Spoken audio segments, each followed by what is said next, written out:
Good afternoon, ladies and gentlemen, or good morning, wherever you are. This is Dr. Omar Ashur of the Strategic Studies Unit in the Arab Center and the Security Studies Program in the Doha Institute. I am very pleased to be with you today and to be a chair and a discussant of a fascinating piece of work by Mr. Nanar Hawach that examines the strategies of resilience and studying more or less the regime resilience and the relationship between regime or status quo preservance and armed non-state actors with a focus on the Syrian civil war. I have an apology for you because we had an emergency that happened for Dr. Hassan Al-Kawatne, who was supposed to give the talk on terrorism and grievances. However, due to an emergency, we could not do that and we had to replace the session. We still have, as I said, a fascinating paper in this panel on security, strategic studies and conflict and post-conflict studies. So without further ado, I will introduce Mr. Nanar Hawach. He will speak for about 20 minutes. And then I will have some comments on his paper for about 15 minutes, followed by another 15 minutes with Mr. Salah Sharief, who will be the second discussant, followed by about 20 minutes for Q&A. So we shall proceed as follows. Mr. Nanar Hawach is a PhD candidate in political science at the Université Libre in Belgium, and he is the researcher in peace and conflict studies at Uppsala University, Sweden. He holds an MA in international conflict and security from the University of Kent in the UK, and he currently works on the Syria project at UCDP, the Uppsala Conflict Studies Program, and co-authors a project on civil resistance in jihadi-held areas. His paper re-examines strategies of resilience, and it's entitled "A Study of Regime Resilience and Non-State Militias in the Syrian Civil War." So without further ado, the floor is yours, Mr. Hawach. Thank you for the introduction. I'm gonna first share a slide that I prepared, and then I'll start. I hope you all can see it now.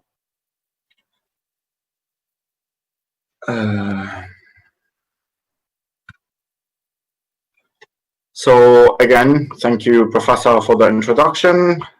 To expand on what Professor Omar said, my paper seeks to examine the reasons behind employing PGMs. Then it seeks to explore the trade-offs states have to face. And finally, it will assess the state's resilience through its ability to maintain governance.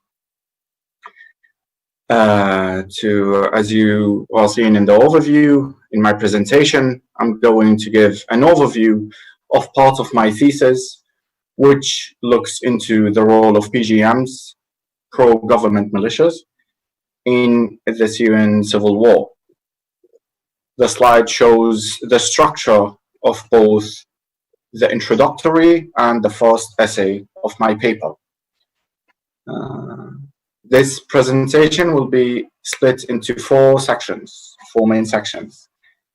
I'm going to explain the context of the Syrian civil war and pro-regime militias. Secondly, describe how my work has been conducted. Then summarize the key findings from the first essay and provide the initial conclusions at the end.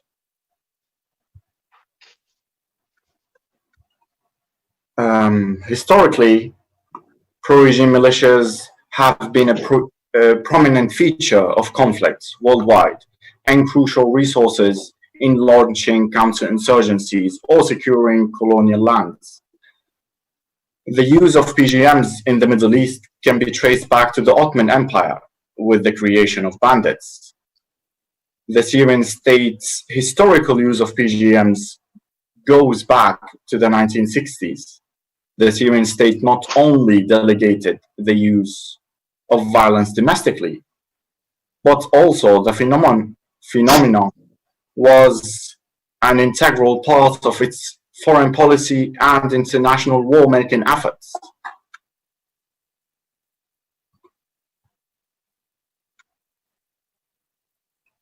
This image shows countries in conflict during the period from 1981 till 1991. The conflicts going on then. The darker red color shows countries which employed the use of PGMs or had PGMs as part of the conflicts. As you can see, they are relatively common in many conflicts. The data used in the map is from UCDP and Sabin Carey's PGMD database. Going back to the background. When it comes to the origins of PGMs in the Syrian civil war, at the beginning of the Syrian civil war, the prospect of a Syrian state victory did not seem very likely. Border provinces quickly fell to the Syrian insurgency. According to the International Institute for Strategic Studies, military casualties and defections had reduced the Syrian army to half of its size by mid-2013. Facing the need for more fighters to defend itself against the insurgency, the Syrian state began a survival strategy of outsourcing its power and monopoly on state violence to pro-regime militias, pro-government militias. There are hundreds of pro-government militias in Syria, varying in size and importance. For my thesis, I selected some of the most prominent PGMs due to their important role in the conflict. Of course, the paper goes on into more detail to explain their significance and why they were further investigated.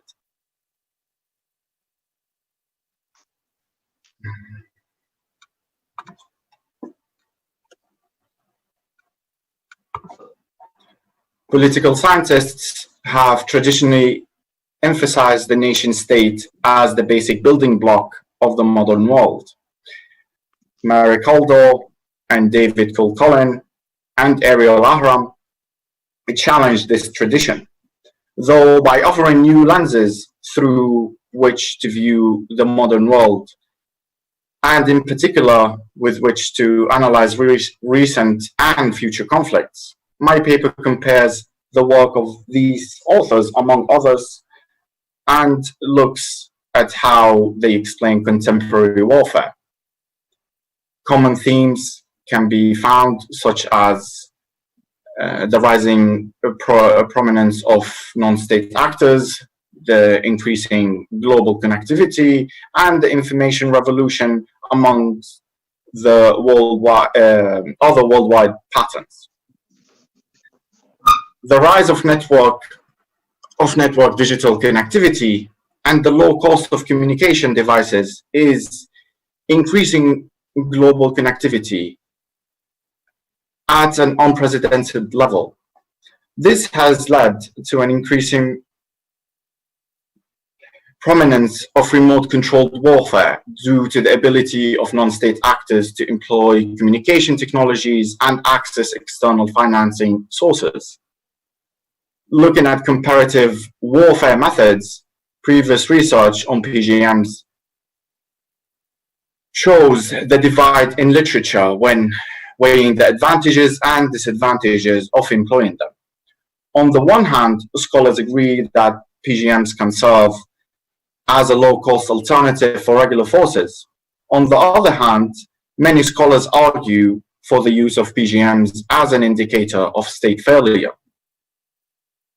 As loss of monopoly of violence leads to the state into further demise. In setting of the theoretical framework for the paper, the following concepts were implemented. The first concept is governmentality. Foucault's concept of governmentality refers to the art of government, addressing questions such as who can govern, what governing entails, and what or who can be governed. Foucault writes that to govern is to control the possible field of action of others. Governmentality is therefore the conduct of conducts, or a way to control the behavior of groups and individuals by creating a governable subject. As for the monopoly of violence, which is the second concept, Weber's concept of monopoly of violence is the monopoly of the legitimate use of physical force, and is often considered a precondition for state success. The state is considered to be the only entity with the right to employ violence, whereas other institutions or individuals only have the right to employ violence to the extent at which the state prescribes it. For the third concept, which is state dynamics, Miguel and Schlichter stress the need to acknowledge diversity and variation in modern state dynamics. They argue that the traditional image of the state as a fixed entity with absolute control over its territory is obsolete and does not apply to the modern state. They argue that states are shaped by shifting between image and practice and should be seen as process rather than static. In this process, the state is constantly constructed and reconstructed through a collection of organizations, goals, means, partners, and operative rules, as well as changing patterns of alliance and opposition, both within and outside of its borders. For the final concepts, which are patrimonialism and neo-patrimonialism, I'll start with patrimonialism. This type of political domination describes governance in which all power comes directly from the leader, essentially blending public and private sectors. As for neo-patrimonialism, a rational legal bureaucratic system overlays a web of personal ties, characteristic of patrimonial rule.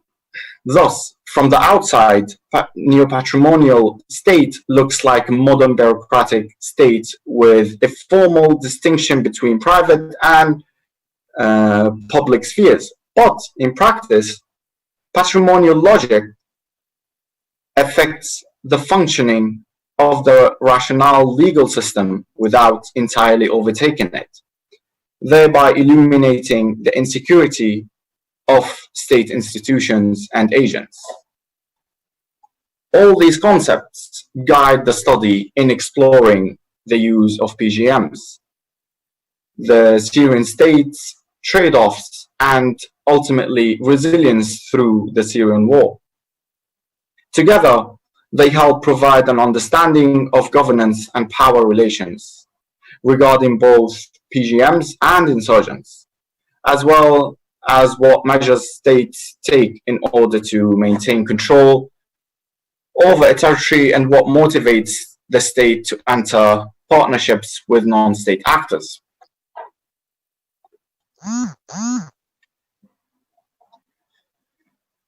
In exploring the dynamics between state and PGMs, there are several reasons why Syria has been used as a case study. Firstly, Syria is the most intense conflict in the 21st century, according to CDP data. There are Therefore, many cases of PGM usage and interactions with enemy, the state, and the population. In addition, it's a very high-profile conflict with plenty of media and academic coverage, which makes it easier to research when relying on secondary sources.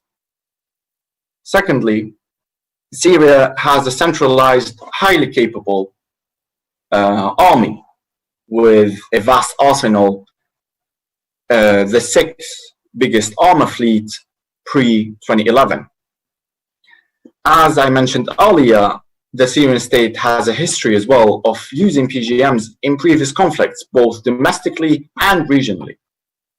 Thirdly, within the Syrian conflict, there are a variety of different urban, peripheral, and rural settings, which adds another interesting dynamic.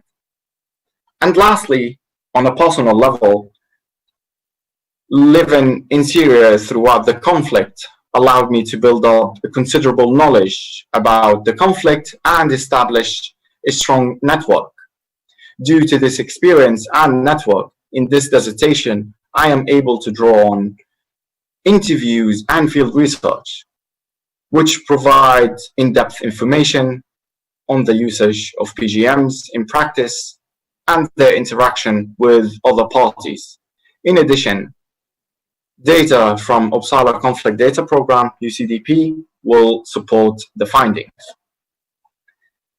This project employs process tracing methods with the aim of clearly demonstrating a causal chain between the presence of pro-government militias in Syria and the Syrian state's resilience and its ability to maintain governance throughout the Syrian civil war. To start with the first essay of my paper, the first essay within this thesis looks at different settings that insurgents and the state contest to control, as well as the importance of those settings and the challenges they present for the state. The state's monopoly of violence, institutions, essential assets are concentrated to urban centers, making urban centers a high priority for insurgents who will try to target these areas. And of course, the state will try to maintain.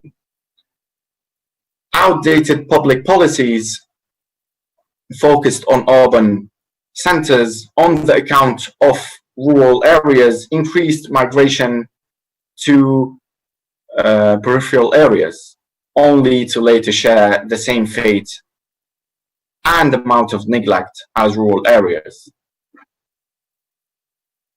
The lack of state presence in rural areas and discontent provided an environment for insurgents to establish themselves before moving into peripheral areas with the aim of control, to control urban centers.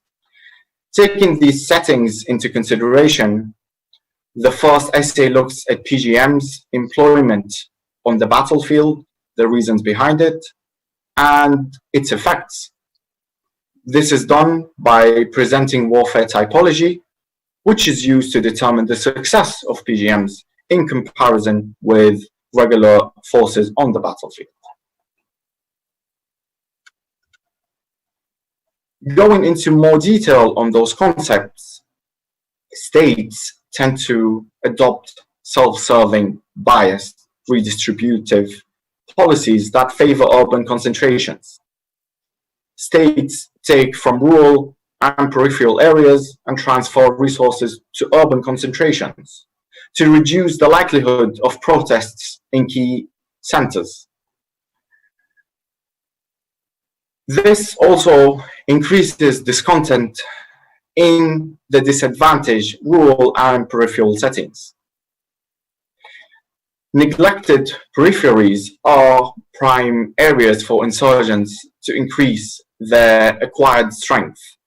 Insurgents quickly induce on pre-existing political and social grievances in these areas. As for rural areas where the state is relatively limited, insurgents were able to take advantage of the state's inability to exert power. Insurgents use rural areas to set up bases, train fighters, and mobilize the masses. The consecutive government's years-long focus on urban centers has influenced the population. The population shares the state's view on the importance of controlling urban centers. Therefore, controlling urban centers has a high significance in showing power and gathering popular support. Insurgents move from their rural bases, where they have grown in strength, to challenge the state in urban areas. Insurgents first step into a city's peripheries, where they have popular backing and urban cover that allows them to increase their power, attrition regular forces, and have better access to a city's core. Concurrently, regimes understand that they must maintain control over cities because they are most strategically valuable to them and where their most significant strength is located. However, disputes in urban environments are incredibly challenging for the state's conventional forces, especially if we're talking about autocratic states. Conventional forces are faced with two grim options. First, leaving their heavy arsenal behind and attempting to fight urban warfare that they were not equipped or trained for. Second, or they will have to unleash their full conventional arsenal, and they cause significant civilian casualties, which will weaken their crucial support infrastructure and lead to domestic and international repercussions. A note on this second option is that even if they opt for the second option, conventional forces might not be able to control the assaulted areas, as my field study in this essay shows. That's one of the reasons, or what I mentioned above, is one of the reasons why states send their PGMs to entrench themselves in these highly valuable points and fight against powerful insurgents.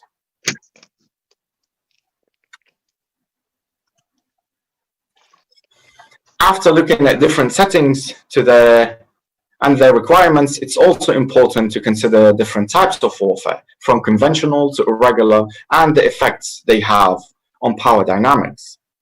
The introduction of PGMs in the Civil War provides the state access to new battlefields, as organizational features of PGMs allow for increased flexibility through the ability to shift between different types of warfare.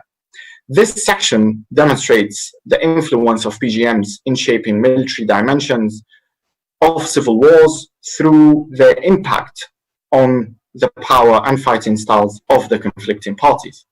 Applying Calvas and Parcell's theories of the technologies of rebellion, there are three types of warfare. First, conventional is when both forces are matched at high levels, i.e. clear front lines, use of heavy armor in an open confrontation, and primarily targeting the opposing forces.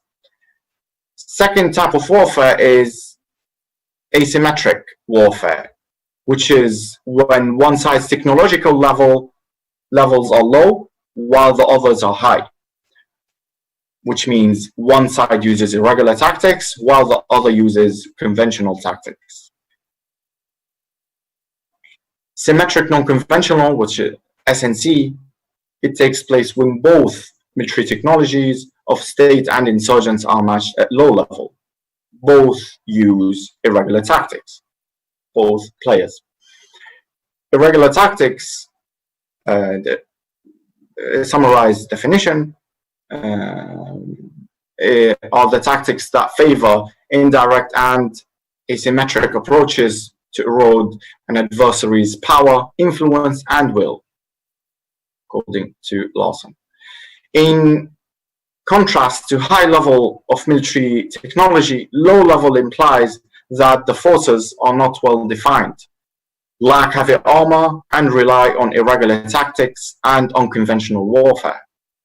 This chapter of my paper illustrates how the Syrian state used the ability to shift from high level, which is conventional, to low level, irregular warfare as part of its tactics to both lower its numerical and territorial losses.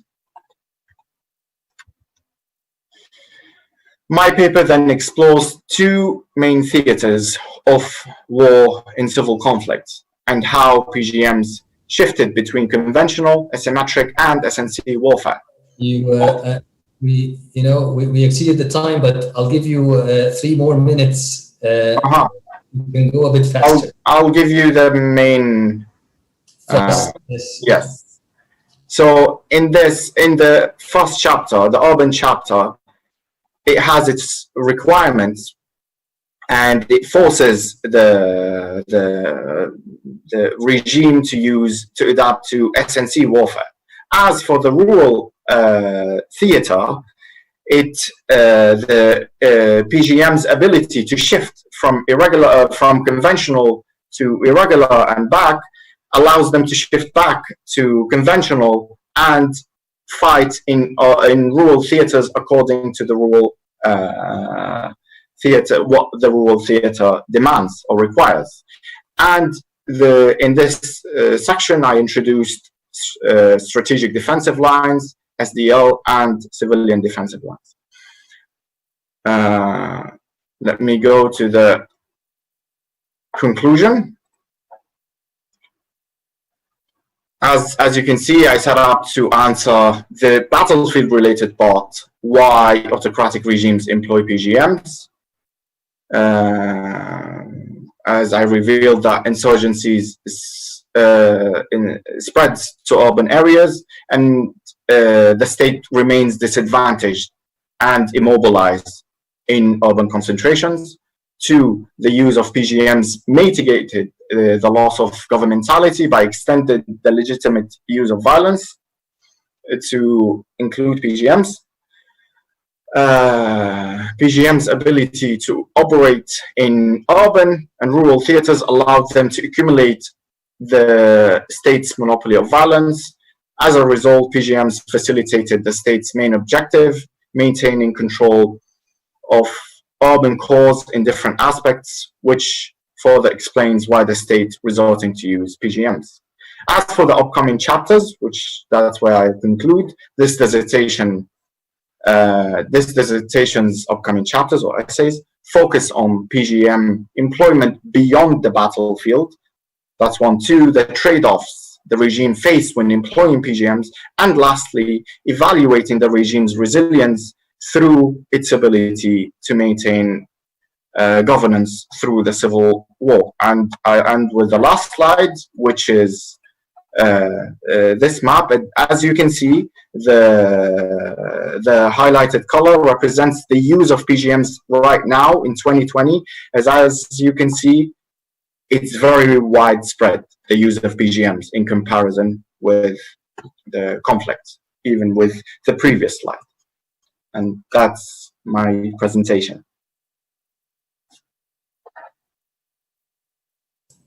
Thank you very, very much. Fascinating presentation. Really enjoyed it, and also really enjoyed the paper. Really timely topic. I see on the map here, France and China are missing. So, there's an argument to be made there. Yes. We can talk about that a bit. So I have a few. I kept on noting points. Actually, I wish I had more time to give you, because I was really enjoying the whole argument. I have about 15 points. I don't know if so I'll try to make a point per minute. Per minute, yeah. Very briefly, we had it may be of interest to you or any of our audience.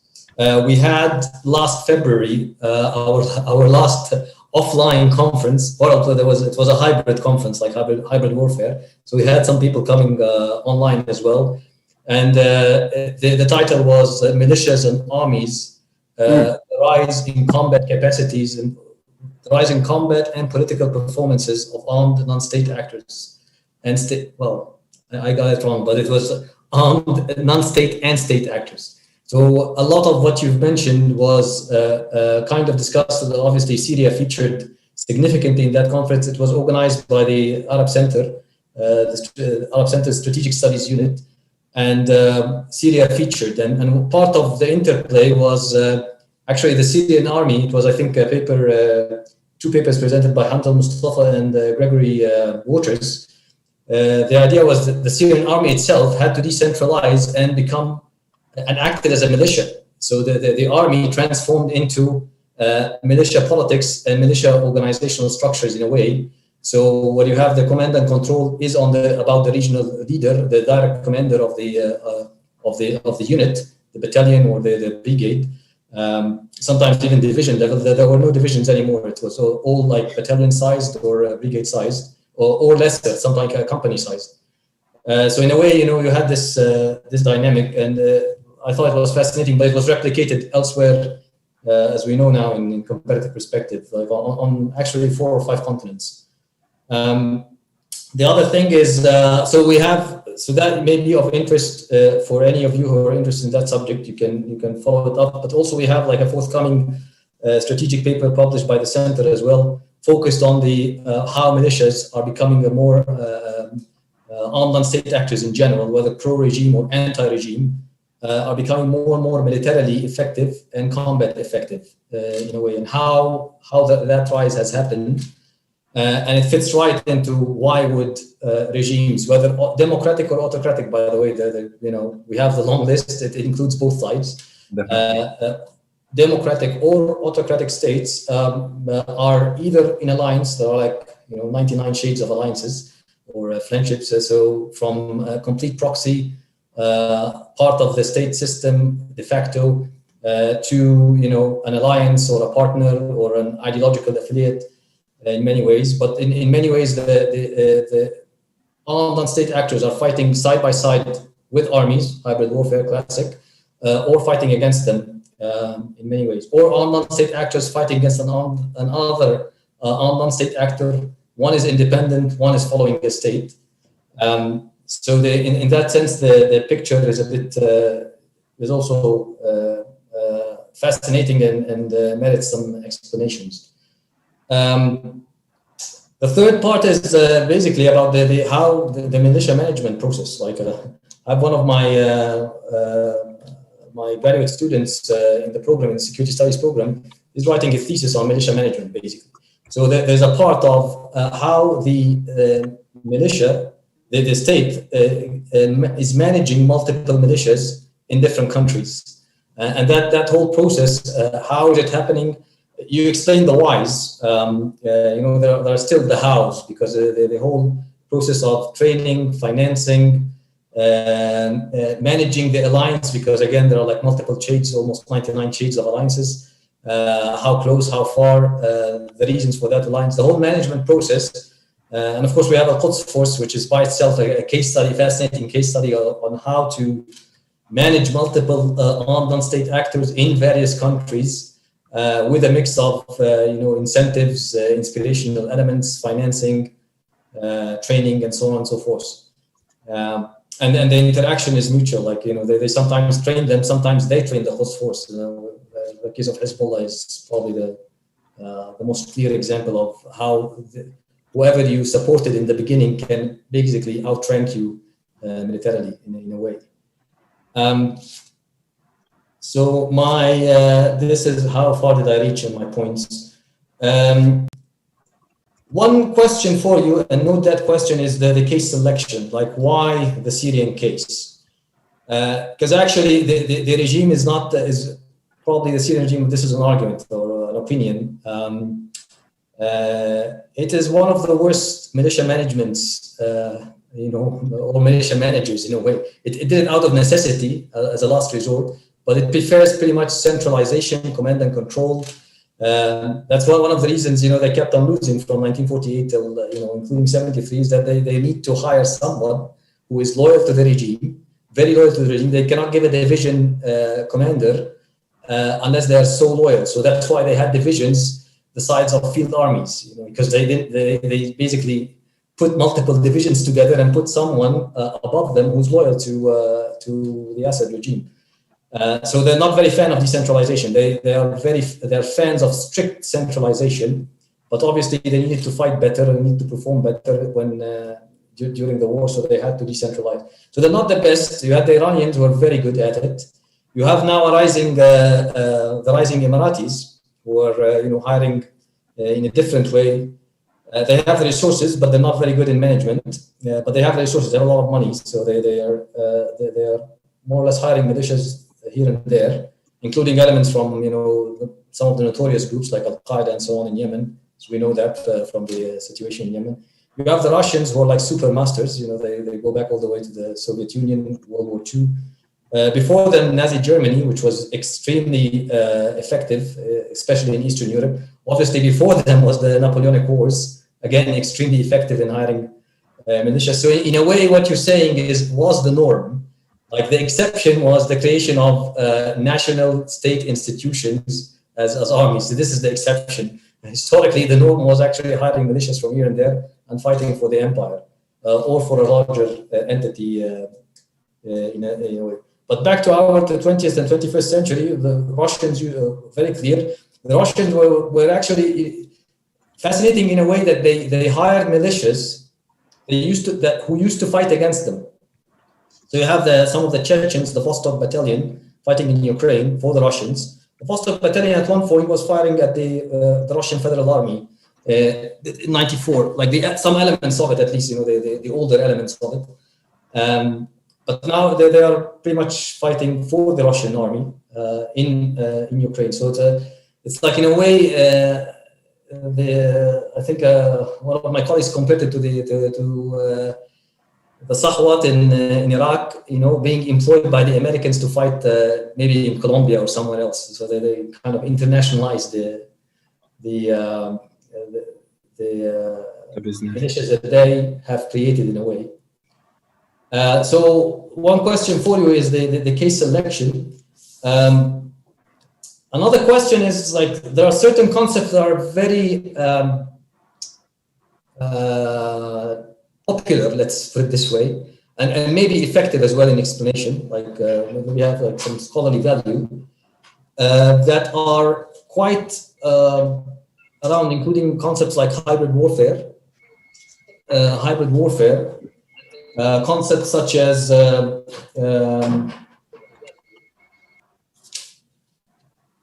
combat effectiveness, obviously, but also liminal warfare.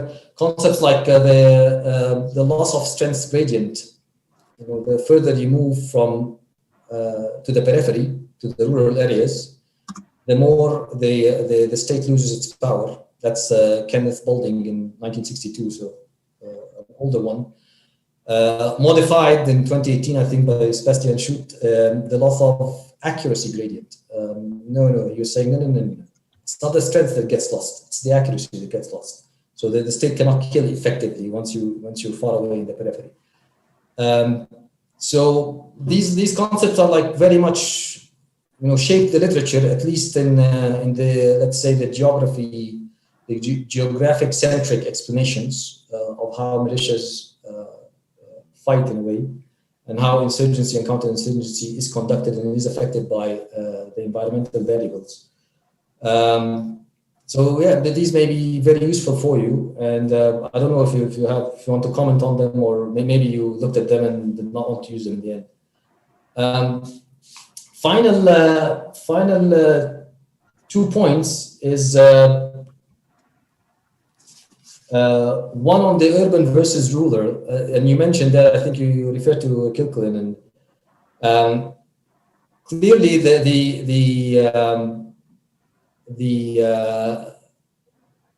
state is also loses towns and loses urban centers. Mosul is clear, Raqqa is clear, Idlib center is clear. So what was Kilcullen arguing is that the mega cities, basically states are going to lose neighborhoods in huge cities, 10 million plus mega cities. That hasn't really been the case. The case is more that the state loses smaller towns, smaller cities, million or less, and basically they cannot fight in it. So one explanation, you mentioned the urban, but the urban itself is kind of diversified in many ways. Okay, I think I really ran out of my time, so I'm going to stop here and leave the floor to Salah Sharief from the UK. He is our second discussant, so I'll leave the floor for you before I give it back to the audience and then come back again to Nanar for last feedback and comments and reactions. Thank you, and thank you to Nanar for a very thought-provoking talk. In fact, if I may, I would like to utilize my time to create a discussion with yourself, Nanar, in order to utilize your expertise. And so I had a couple of questions actually that I thought you could perhaps expand upon. Although towards the end you did mention, or at least you alluded to, the fact that it will come up in upcoming chapters. So I'm curious to know whether you've started those upcoming chapters or not. Now, the first is that you stated that one of the main advantages of employing PGMs was control of urban areas. In fact, that's the crux of the matter, it seems, and helping them consolidate power and control. And that's the whole point. However, at one point, you touched upon the unpredictability of the militias. Now, do you think that this is an Achilles heel? To what extent do you think the possibility of rogue militias may be a weak link in the strategy? Because then it's out of their control. What do you think about this?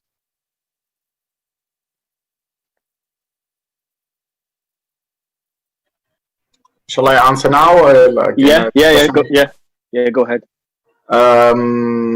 I think it's an issue in general. This is why the literature is so divided on PGMs.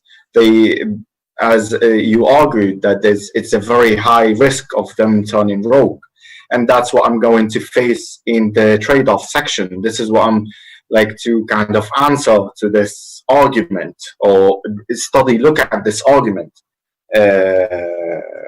especially with the increasing exponential increase of use of PGMs. So it's stated that okay, it's a very high risk of them turning rogue, yet states are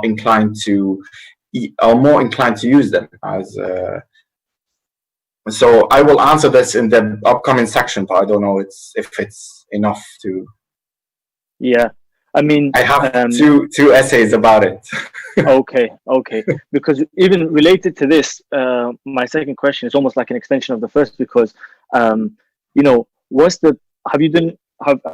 you gone into your research enough to be able to touch upon what's the possibility of these militias gaining enough power to become independent, or at least quasi-independent entities, which can possibly thwart a regime's plan? So almost it's a double-edged sword at this point.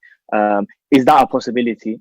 Is that realistic at all, where they could actually, whether join forces together with other PGMs, or if one PGM was to grow enough that actually now we have another player that might not necessarily work in the regime's favor?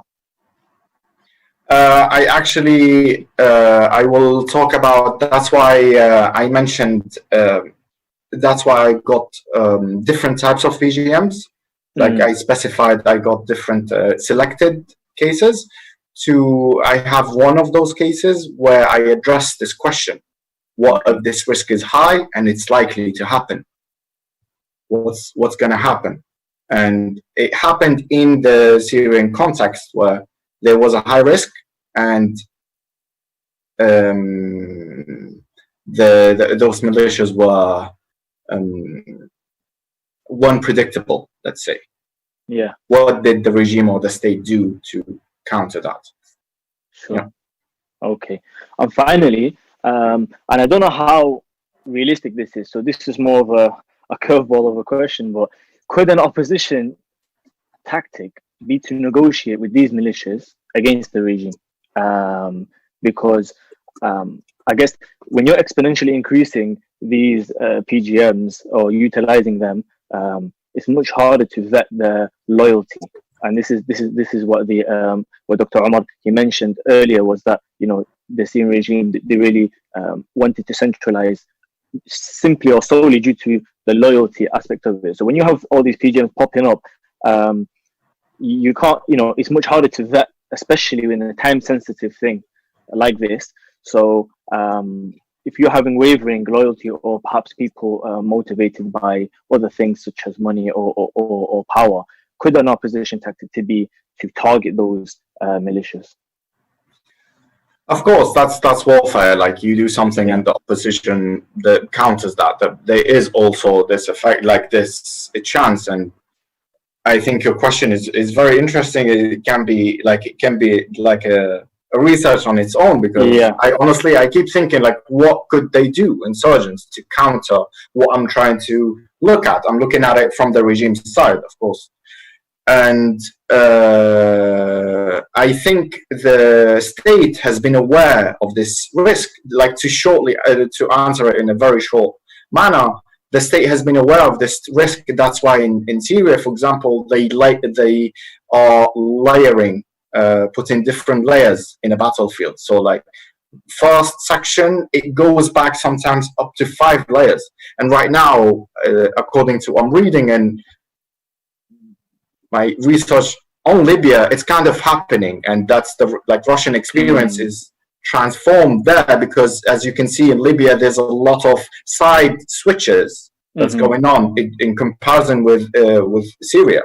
So that's one way for the state to actually stop insurgents from trying to negotiate with PGMs. But it's still, as I said, it's a big topic, and I can't simply black and white answer it like this with.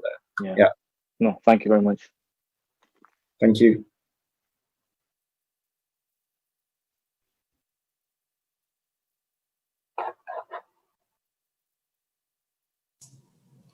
Thank you very much, both of you. Salah, do you have any other questions, or we move on? You're good? Okay. Salah, I'm sorry I forgot to introduce you.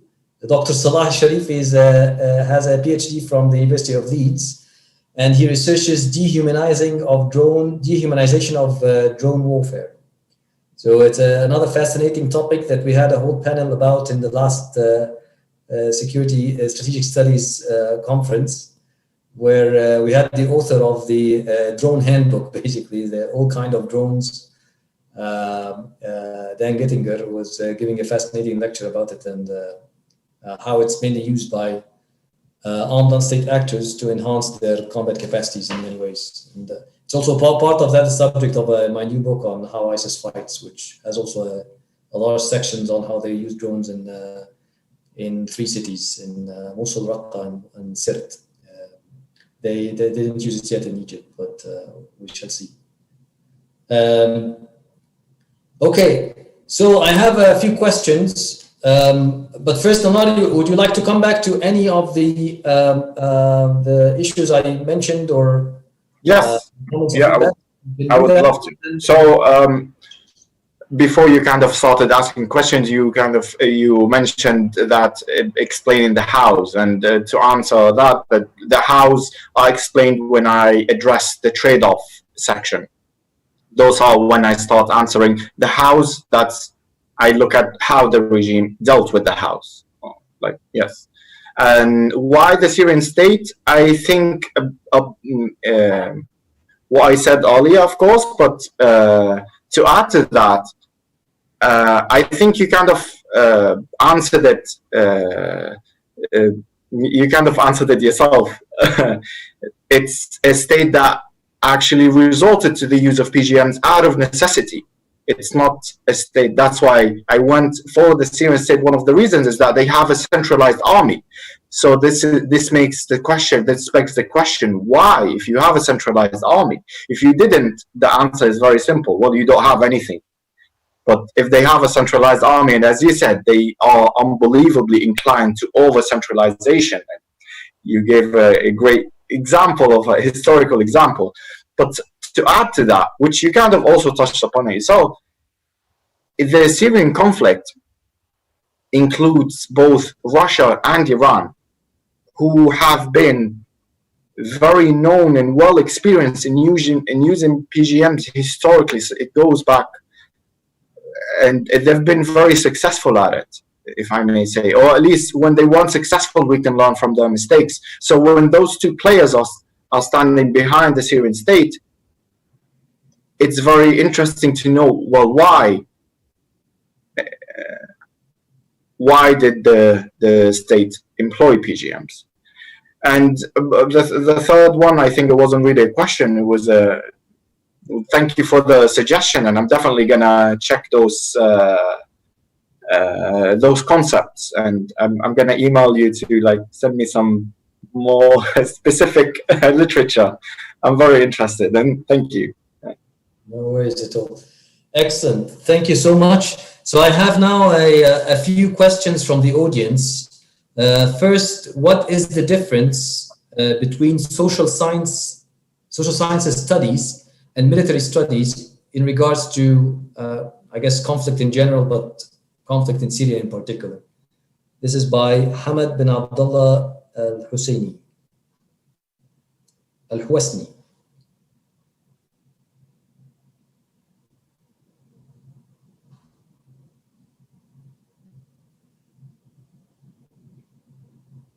Did you hear me? Yeah, can you ask me the questions and then I'll... Okay, yeah. So that's the first question. The second question is, what makes the Syrian army unable to protect city cores, city centers, I guess? We know that regular forces adjust themselves to fight the same way as insurgents. Not necessarily, but yeah, that's for you. The second one, yeah, we can proceed with those, and then we'll.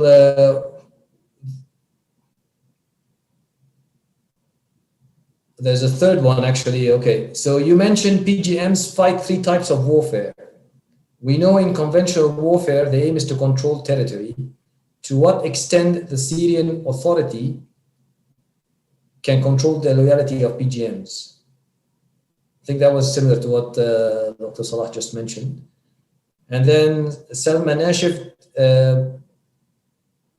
okay, that's the three questions. Just, if I may, to what extent the Syrian state can control, what was the last what? The last one, you mentioned 3 types of warfare. We know in conventional warfare, the aim is to control territory. To what extent the Syrian authority can control the loyalty of PGMs? And the first question by Salma Nashif was, what is the difference between social scientific studies and the military studies in regards to conflict, and I guess Syrian conflict, if that's what she means. Mm. If this is not what you mean, Salma, let me know. Well, to answer the first one, I think it comes to concepts, the concepts that we use, and in conflict studies, well, according to my experience, and maybe Professor Omar will better answer this question, is that we focus on the battlefield itself. When it comes to social science, they focus on the civilian aspects. And it's a very big, social science is a very big field that I can't say, well, they just do just this. We're kind of part of social science. What makes the Syrian army unable to protect city centers? I think it's been very well shown and illustrated that it failed. And if I may say so, miserably, it failed to a huge extent. It's a conventional centralized army that relies on heavy armor. As I said in my presentation, it's the 6th biggest fleet and doesn't have, and as Professor Omar implied, that they are not merit-based army, they are loyalty-based army. So you don't have the best man in the best position. So, but in general, it relies on conventional Soviet-era tactics, and that fails in that fails in urban fighting styles. And if you want a very easy comparison, you can check the Syrian army, anything around between 2011 2012, and then compare it with Hezbollah's fighting tactics. Just a very simple comparison. You can see the difference and that the Syrian army actually did not succeed in following urban fighting tactics. To what extent the Syrian regime can control the loyalty of PGMs, as I'm going to answer this question in my upcoming chapter, so I don't know how much do you want me to go on with this, but there are ways to fight those or to face the trade-offs when employing PGMs that want their own benefits, that vary from power, financial gains, ideologies. The state has an arsenal of tactics to use to control the loyalties, and like changing, for example, one of them is changing the big players. The big is to keep changing them and switching them from one position to another, the leaders. So yeah. Okay, excellent. I have another question. How do you think the future of the PGMs will transform in the current situation of Syria? And two, is it different? Is it different? So the situation of PGMs, is it different between governorates, or is it the same in the whole country? So let me just repeat the question to know if I understood it right. How do I think the future of PGMs will transform to? Will transform, yeah, in the current situation of Syria. So basically, okay. They adapt in Syria. And is it different between provinces? Yes. I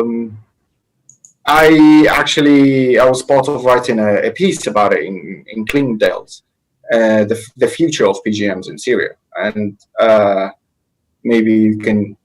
Whoever asked this question, I think the best answer is to read that small piece in answering that I said that there were 6 possibilities for PGMs. I think he or she, my colleague, meant in the questions that the future after post-conflict, I'm guessing.